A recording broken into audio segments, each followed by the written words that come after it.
So, what type of apologies will a narcissist offer you?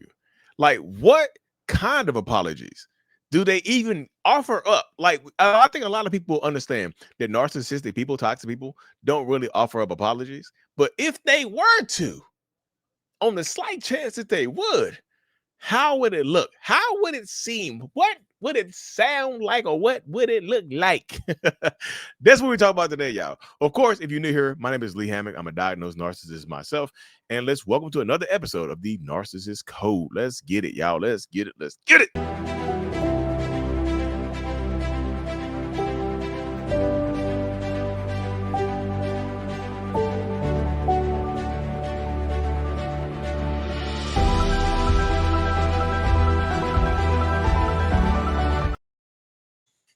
Mm.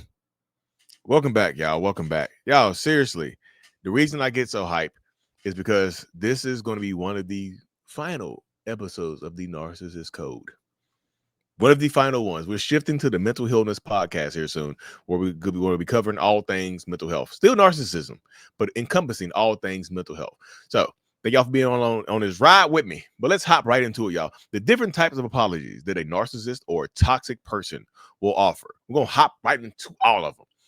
The first type of apology that a narcissist will offer y'all is what I refer to, and a lot of people refer to, as a blanket statement apology, right? A blanket statement apology is what some narcissistic people will offer you. Well, Lee, what the hell is a blanket statement apology? I'm glad you asked. A blanket statement apology happens when they say, I'm sorry for everything. What does that mean? It has no meaning for it. It's supposed to cover everything like a blanket. It's supposed to keep you warm until something better comes along, right? A blanket keeps you warm in cold weather. A blanket makes things better quickly. You see what I'm saying? If it's freezing outside or freezing inside, instead of you can turn the heat on, or you can get a blanket first. The blanket offers instant gratification, right? Like a narcissist. A blanket statement apology is pretty much them offering some instant gratification to you to make you feel good in the moment. It's, I'm sorry for everything. I'm sorry for hurting you. I'm sorry I did that. What the hell does that mean? A blanket statement apology lacks specificity, y'all. It's not specific. A real apology, a genuine apology has specific words in it. They tell you exactly what they do, right? They tell you exactly what they do. That's what a blanket statement, that's what a real apology has. It's, you did this to me. Or no, I did this to you. I'm sorry for that. A blanket statement doesn't have that. A blanket statement lacks remorse. It lacks actual remorse. It doesn't have a plan of action to correct the behavior. It doesn't mean anything. I'm sorry for everything. I did a one-on-one recently, y'all, with a young lady. You can find my one-on-ones, mentalhealness.net. And she told me, she showed me a message that her ex had sent her. It's literally said, I'm sorry for everything. And I mean everything. Everything that I've done to you, everything that I put you through, all the things, I'm sorry for them. But specifically everything. Huh? You're sorry for everything, but specifically everything? What the hell? I was like, what? Me and her, we shared a good laugh about that. Y'all know we laughed doing my one-on-ones, my coaching. It goes in a lot of different directions, y'all. We laughed. It was a good laugh. We had a very good laugh at that right there because it was silly. It didn't mean anything because there was no specificity there. So that's the first type of apology that a lot of narcissistic people will offer. The next one, y'all, is them blaming you. They blame you for everything. But Lee, that's not an apology. Yes, it is. They'll say, I'm sorry, but what about what you did? Right?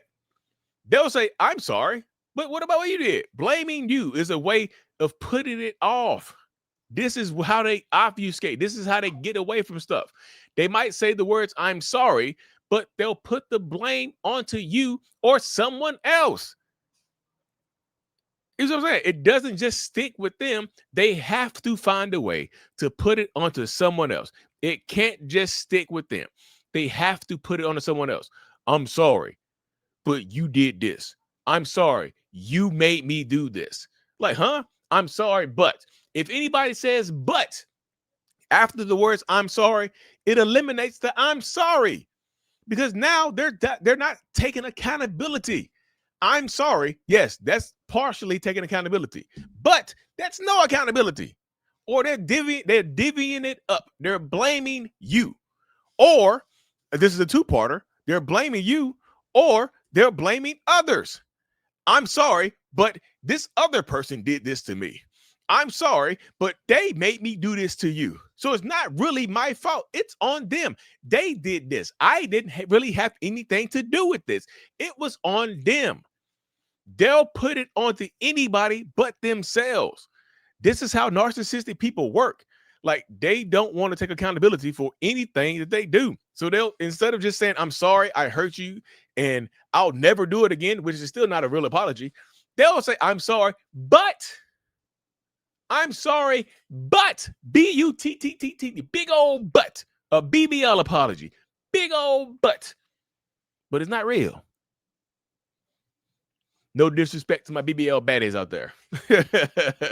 But seriously, it's always, I'm sorry, but it's very rarely, I'm sorry. And that's it. You see what I'm saying? But that's how narcissistic people operate. That's the mentality of narcissists, right? That's how we move. That's how we move. That's how we put it out into everything, right?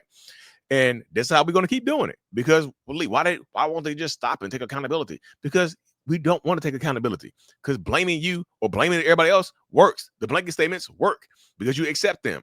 If I can keep giving you a blanket statement apology, I'm going to keep giving you a blanket statement apology because it works. Why wouldn't I do what works? Again, that's something for y'all to consider. The next one, drum roll please, is they admit it, but they also put it onto you. I know it sounds very similar to blaming you, but this is trying to get you to take accountability, right? This is trying to get you or whoever else to take accountability.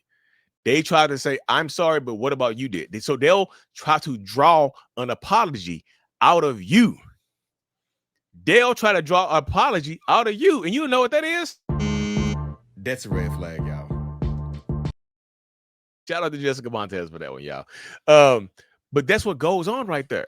They say, I'm sorry, but you made me do this. They'll put it directly in your pocket and try to make you apologize. And if you apologize for something that you did not do, you lose. Let's be real. If you apologize for something that you did not do, you will lose. You know what I'm saying? And I tell that to people all the time. And this is the way it goes. Like, if you apologize to me for something that you did, for something that I did, then you lose. I have no reason to offer you any type of contrition, any type of change. Why would I do that when I don't have to? Why would I do that when I don't need to? You see what I'm saying? That's how the mind of narcissistic people work. So if I can get you to apologize, then hell yeah, I ain't saying nothing. Why would I? Why would I say anything if you apologize? You know what I'm saying? I might say I'm sorry, but you did this. And if you say I'm sorry, end the conversation. We both made mistakes. We were both in the wrong. Me and whoever both also did something. I was tricked, right? I was tricked and whatnot. And they'll put it onto you, y'all. So this is what you have to deal with when you're dealing with a toxic, narcissistic person. These are the type of apologies or blame shifting type of techniques that narcissistic people will do. Now, I'm pretty sure if you've dealt with a narcissist, you've experienced this in some way, shape, or form. You just have to. There's no way escaping this type of stuff. If you dealt with a narcissistic person for any valid amount of time, you've dealt with this type of stuff. The next thing I have on my list, y'all, of apologies or getting away from it is ignoring. I know it's not funny, but just flat out ignoring it is a way that narcissistic people will hope things go away, right? It's a weak ass apology. It's just like ignoring the issue as a whole. I know that most people that follow me have dealt with a narcissist, screaming at them, yelling at them, doing something horrible to them, and then coming back to them, right? They scream at you, yell at you, do something horrible to you. And then the next day, pretend like nothing happened, right? They act like nothing happened at all. Like they hope that things just go away on their own. And this is how it typically goes. They hope that by dealing with this type of stuff right here, they hope that while you say this type of stuff, while you're dealing with them, they hope that it just goes away on its own. Like they think that silence is the answer. Silence will help things go away. Silence will just do this type of stuff right here. Silence, silence, silence. And the more silent I am, and if it works, if you come to me, let's say I'm silent to you, right? I'm super silent to you, but then you come to me, I win. I win. Or if I make a joke, if I break the silence and now I can avoid accountability, I still win in that situation too. You see what I'm saying? Sometimes it's simply about wins, and with a narcissist, it's simply about wins and losses. It's about wins and losses. It's about guns and butter. What was it from? What movie is it from? Guns and Butter. That Baby Boy? Guns and Butter. I think it is from Baby Boy. But this is what transpires, y'all. This is seriously how it goes. Narcissistic people will take you through the ringer and put it onto you and just be silent to you and hope it goes away. Hope it goes away. Ignore the rash and hope it goes away on its own. Like, it went away. It's all gone. It's all gone. And that's what ends up happening right there, y'all. Like, if it works, it works. The next thing that I have on my list is something that's going to piss some of y'all off. I know, like, if you're not sitting down, go ahead and sit down. Are you seated just yet? Are you sitting down? All right, if you're not, don't say I didn't warn you. Don't try to sue me. Like, Lee knocked me off my feet. He should have warned me. Buying you something. Sometimes they're like, y'all, narcissistic people show love and affection through physical things, right? It's almost always physical things of how they show love, how they show care, how they show affection. So if it's physical things, if it's like, you know what I'm saying? They buy you something. They feel like they can buy your forgiveness. That's an apology to them. Yeah, I cheated on you and had 4 kids outside of our marriage. Yes, I cheated on you and got pregnant by somebody else. I'm carrying somebody else's baby right now. But here's a PlayStation 5. Here's your favorite video game. Here's Fortnite. Here's some V-Bucks. Here's some Robux. You mean? Here's some flowers. Here's that Pandora bracelet you've been asking for forever. I know it's embarrassing, y'all, but it does happen. They will just simply buy you something and think that you should forgive them. Now, does this work? Comment section. If it worked on you, just drop it in the comment section. Y'all, this is a safe place. This is not somewhere you're going to be. We are not trying to embarrass each other. We're just trying to show each other or prove to each other that you're not alone on this journey. So if they've gotten you by buying you something, then it works. I talked to somebody, literally, y'all. Talked to somebody today. Another one-on-one. I do a lot of coaching calls, y'all. Talked to somebody again, one-on-one, and that's where I got the PlayStation thing from. Literally, dude said, "Yeah, man, she got me, man. She played my face. She did this. She lied to me. She said she was somewhere that she wasn't. And then the next day, she knew my PlayStation 5 controller was broke. She came over, didn't say a word, just held up that fucking camo PlayStation controller. I think the camo controllers are a little bit more expensive. Held up a camo PlayStation controller, and they say, there's in the clapping cheeks. Got him. I see. You can't say I didn't think about you. Again, 101s, mentalhealness.net. You get into the code mental15 for 15% off of 101, y'all. And that's where it goes, y'all. Seriously. But yeah, just buying you something you've always been asking for. It's crazy how they always look. It's crazy how they be forgetting things all the time, act like they don't know how to make you happy. And then all of a sudden they do some horrible ass stuff to you. And now they have the magic potion. Now all of a sudden they know exactly what to buy you to make you happy. You see how that works right there? This is what goes on. They make it work like that. They know what they're doing. You know what I'm saying? They know exactly what they're doing. And last but not least, y'all, the last thing that I have written down for narcissists and how they apologize or get you to forget something is, if the last one knocked you off of your feet, this one really gonna knock you off your feet right here. Y'all ready? SEX. Well, y'all know how I be said it. Y'all know how I say it on this channel right here. It's clapping cheeks. They will clap them cheeks.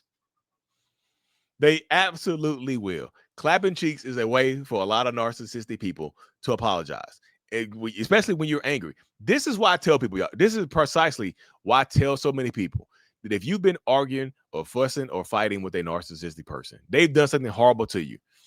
Don't sleep with them, y'all. That's how they get you to bond to them even more.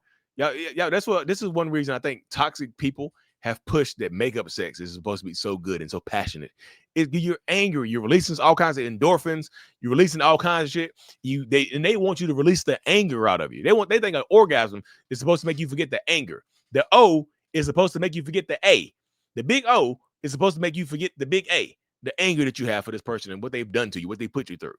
This is what they do. This is how they get you right here, y'all. Seriously, this is the type of stuff that they will absolutely do to you and hold you to account for what you know what I'm saying. They'll hold you to account for the stuff that they do. Absolutely will. So this is why you have to prepare. You literally have to prepare for this type of stuff. Don't sleep with them. I know y'all be horny. I know y'all little honeys be hot. You get little red bottoms, like a little, what's the monkey with the red bottom? Little baboons, or there's a baboon. It's a baboon. Baboon with a big red butt. I know your butts be getting red. I know you got the red butt. But red as hell, hot and red. You hot and red like a little Caesar's pizza. You gotta go sit on some ice. Go take an ice bath. Take a cold shower. Do not give up the cheeks. Fellas, do not clap them cheeks. This is how they get you. It's addictive. I know it can be better in this situation right here when you're angry, when you're pissed off about something. This is how they get you. This is how they get you. They'll whip it out. They'll strip down. They'll do all of this stuff to mess with you. But this is that mentality. You have to protect yourself. You have to guard yourself. Do not sleep with them when you are angry, when you are pissed off, and whatnot, because this is how they get you. This is how they apologize to you sometimes. You know what I mean? But you have to prep for it. Do not let them get you.